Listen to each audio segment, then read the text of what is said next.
I think it would be authenticity. Be who you are. If you try to be someone else in an interview process, your company is hiring somebody that is not what they're actually going to get.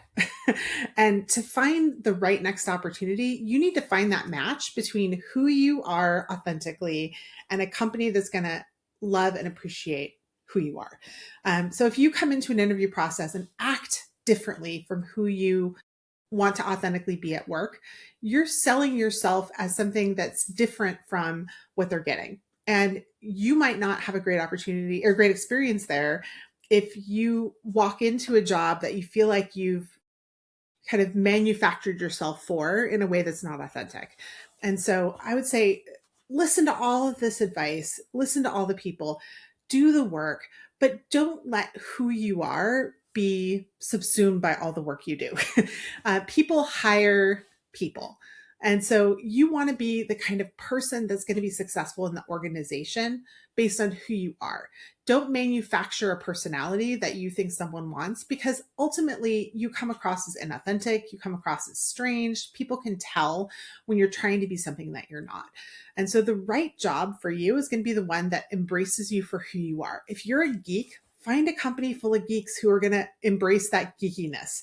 As I said, as a consultant, I walk into lots of different businesses. I typically work with about 4 or 5 businesses at a time, and they're all very different. But I try to find connection points with each of the businesses I work with and authentically show who I am in a way that makes me accessible to the team, that helps me connect. When I started working with this video game company, they do a little intro of new hires. And so I came up in front and got interviewed by the founder. And I told them that I'd watched every single episode of Star Trek. And it's true. It's something I did when I was unemployed. I started the process. I kind of fell into this streaming, thing. And it took several years, but, and obviously I had a job for part of that, but it became a passion of mine and it was really fun.